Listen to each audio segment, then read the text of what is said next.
Welcome back. Let's get chatting with the management of BLS International. Remember, they recently signed a contract with the Thai consulate in Mumbai.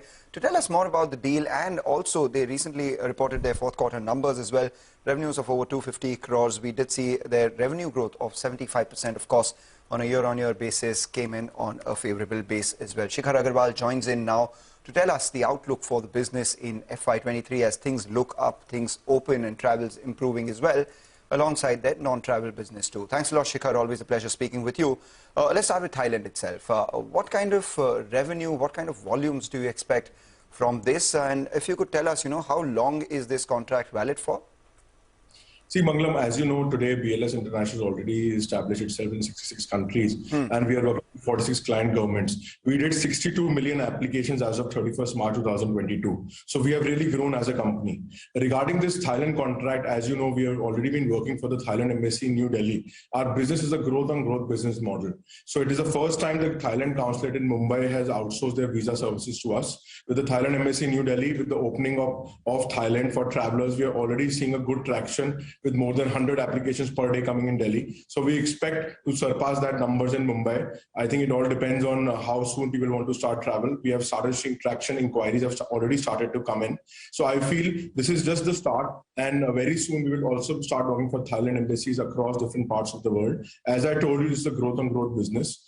As you know that, we also recently won a contract for the Germany government in USA and Mexico, where we will be opening 8 offices inside USA and 2 in Mexico.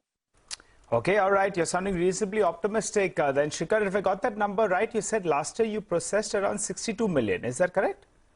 Till date, till 31st March 2022, till date from the inception. Oh, from inception, all right. And for the past year, what was that number? That's for FY22?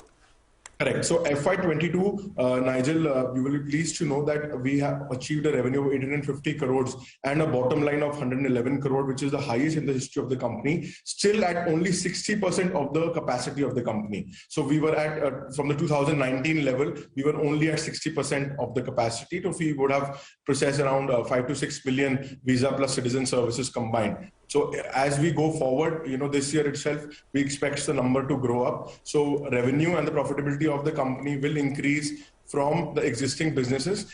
And as you know, from the last year, we've been telling about the opportunity of $1.5 to $2 billion contracts coming up for renewal. We've already started showing results with this German win, with this Thai win. And now more governments are going to announce results, sooner than later. And we are poised to take a certain market share. Point, Shikhar, what we wanted to basically know is what were the number of applications that you processed in FY22, and at 60% utilization, of course, in FY23 that would see a much bigger jump. Can you give us a sense the applications that you did in FY22 and what is likely in FY23?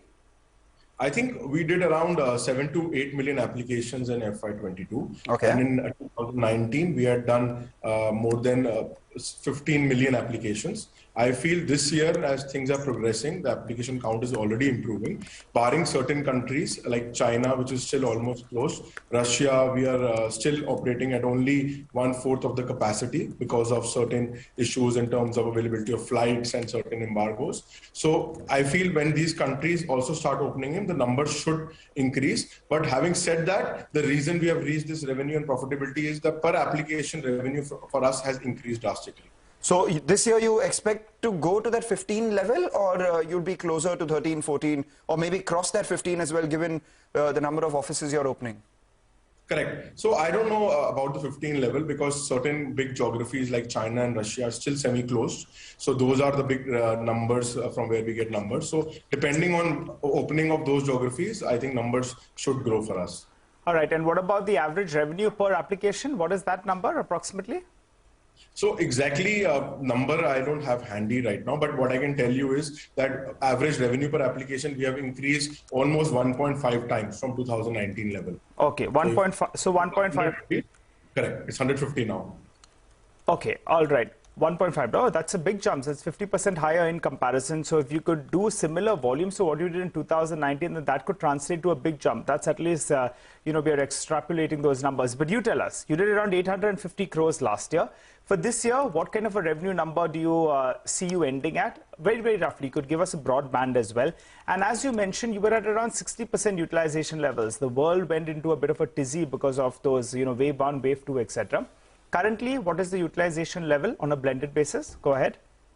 So currently, as you know, April and May, it's just been 2 months. Still, a lot of geographies, the position is the same. You know, China is still closed. Russia, the numbers are not that huge. But we are seeing growth in numbers from India and UK and Morocco and different other countries. So I expect this year, from last year, visa numbers should grow by at least 10% to 12%. In terms of revenue, I think that should escalate to the same amount of growth in top line and bottom line from our existing contracts. Regarding the new contracts that we have just won. For example, the German government has outsourced for the first time in USA and Mexico. So we have yet to see how many application numbers come in. So all those revenues from new contracts that we have recently won will be additional to what we do. Okay, so about 85 to 90% of your 850 crore revenue comes in from visa applications. You expect that business to grow about 10 to 15% in terms of volumes as well as revenues, at least. And then over and above that, whatever new you win, you will get that. Let's talk about the other 10%, which is your G2C or government to consumer sort of services that you have. Can you tell us at what rate will that grow, and is that more margin accretive for you? Correct. So see, that business is only 15% of our overall revenues of the company. We are already working in 3 states, Punjab, UP and Rajasthan. And also we are one of the largest banking correspondent partner for State Bank of India. And that business is, kind of an annuity business growing very steadily, giving us very neat revenues and margins. So I expect the share from a company point of view to remain same because we expect growth in both lines of business. So if you see, we have around 400 crores of cash on the books. And, now we are at finalization stages of some deals, both in the visa business and banking correspondent business. So I expect going forward, the revenue mix should remain same because I expect growth in both lines of business. And is there a differential between the margins of the two, or are they same? Correct. Definitely. When you're working in India compared to abroad, the margins are different. Abroad, you get paid in foreign currency, in dollars. So abroad margins are higher, basically. Correct. But India volumes are much higher. Okay. And what is the margin difference? You want to give us in basis points? 100, 200, 300 basis points? What could it be? Correct. I think it would be more than 300 basis points. More than 300 basis points. So overseas business is a little bit more creative, and with the rupee depreciation as well, that could benefit you maybe a little bit on the margin. But you spoke about that 400 crores of cash. You're talking about the acquisition, but this is not the first time you're talking about it, Shikhar. You've told us about it in the past as well. So give us a timeline. How much of this 400 crores could be used for a potential acquisition? And also, when do you close it? Is it sometime in the first half of this fiscal?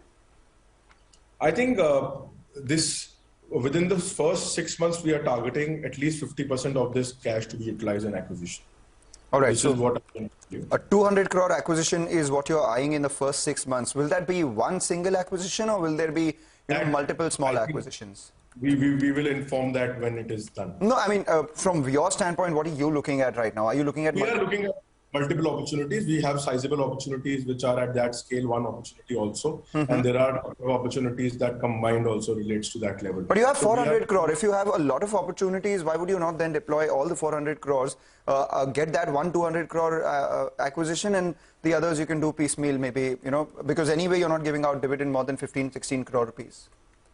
Correct. So we are giving, I think last year also we declared the highest dividend of the company till date. So the cash that we have, we are making sure the acquisition that we do is actually revenue accretive and increases our business, not only from a revenue and profitability margin, but also helps us more business going forward. So that is why, first we want to do this acquisition. As you know, we've been talking about it. We've created all this opportunity for us. We have this bank money in the bank from last 10 to 12 years of work. So we don't want to, just spend all that money without seeing how the results of that first big acquisition comes out. So we want to first do that acquisition.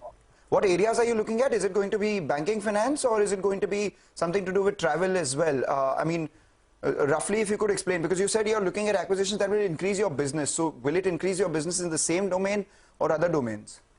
So both, I think, and we have some interesting opportunities in the banking correspondent space right now. Okay. And in the visa outsourcing space, because of COVID, a lot of small regional players could not perform. So we have an opportunity to buy them out also. So I would say in matter of, if you say importance, we are looking at first bank correspondent opportunities and then the visa outsourcing opportunities. Good speaking to you, Shikhar. Thanks so much for stopping by, checking in and giving us all those details. Look forward to having a chat with you either at the end of this quarter for your numbers, or maybe whenever you close that acquisition. Thanks so much for joining in. Well, for the